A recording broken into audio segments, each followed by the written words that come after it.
Mister middle class movie review నా point of వ్యూలో నాకైతే మూవీ జస్ట్ చూడొచ్చు వీలైతే ఒకసారి. అండ్ ఇది ఒక ఎమోషనల్ కామెడీ డ్రామా అని చెప్పుకోవచ్చు. అండ్ ఇంకా స్టోరీలోకి వెళ్తే Srikanth main character hero lead role లో యాక్ట్ చేశారు. సో ఆయనకు ఫ్యామిలీ ఉంటుంది, వైఫ్ లయ. సో అలాగే తనకు ఒక చెల్లి ఉంటుంది, బావమరిది ఉంటాడు, అలాగే నెక్స్ట్ వాళ్ళ నాన్నగారు ఉంటారు. సో ఇలాగా మొత్తం ఒక ఫ్యామిలీ లాగా ఉంటుంది. సో వీళ్ళు మిడిల్ క్లాస్, వీళ్ళు ఒక బిజినెస్ చేస్తారు.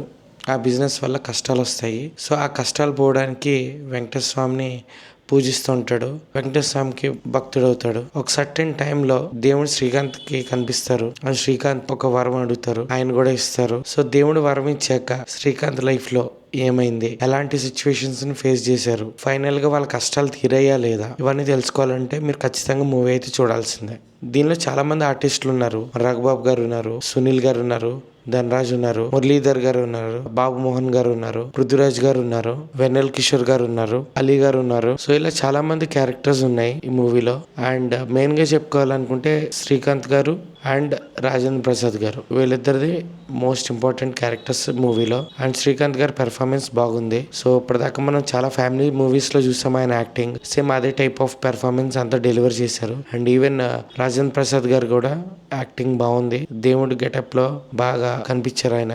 బట్ ప్రాబ్లం వల్ల ఏంటంటే ఆయన వేసిన కాస్ట్యూమ్స్ అవి ఇంకొంచెం బాగా కేర్ తీసుకుని ఉంటే బాగుండు అనిపించింది. అలాగే దేవుడి చుట్టూరు ఉండే ఆ బ్యాక్గ్రౌండ్, ఆ విఎఫ్ఎక్స్ ఇవన్నీ సెట్ కాలేదు మూవీకి. అది క్లియర్ గా ఏ అని తెలిసిపోతుంది. బట్ దాన్ని ఇంకొంచెం బెటర్ వర్క్ చేసి ఉంటే బాగుండు అనిపించింది. అండ్ నెక్స్ట్ మెయిన్ గా చెప్పుకోవాలనుకుంటే సాంగ్స్, దీనిలో కొన్ని సాంగ్స్ చాలా బాగున్నాయి. అండ్ ఈవెన్ బ్యాక్గ్రౌండ్ స్కోర్ కూడా బాగానే ఉంది.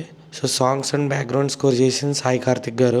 అండ్ అలాగే మెయిన్ గా చెప్పుకోవాలనుకుంటే డైరెక్షన్ జి నాగేశ్వర రెడ్డి గారు డైరెక్ట్ చేశారు ఈ మూవీని. ఈయన ఆల్రెడీ ప్రీవియస్ గా చాలా ఫిలిమ్స్ తీశారు, లైక్ సేమ్ శాస్త్రి, అలాగే సేమ్ టపాకాయ్, కరెంట్ తీగ, ఈడో రకం ఆడో రకం, ఇలా చాలా మూవీస్ తీశారు ఆయన ప్రీవియస్ గా. అండ్ ఆయన డైరెక్షన్ ఓకే అని చెప్పుకోవచ్చు. ఎందుకంటే ఆల్మోస్ట్ ఒక 10-15 ఇయర్స్ బ్యాక్ వచ్చి ఉంటే బాగుండు అనిపించింది. అదే type of story and template ఈ టైంలో వర్కౌట్ అవడం కొంచెం కష్టమే అని చెప్పుకోవచ్చు. అండ్ నా పాయింట్ ఆఫ్ వ్యూలో ఈ మూవీకి నేను ఇచ్చే రేటింగ్ స్మాల్ పాప్కార్న్ రేటింగ్స్ పైన చూడొచ్చు. మరిన్ని మూవీ రివ్యూస్ తో మళ్ళీ మేము ముందుకు వస్తాను. Until then take care, see you soon, bye, thank you.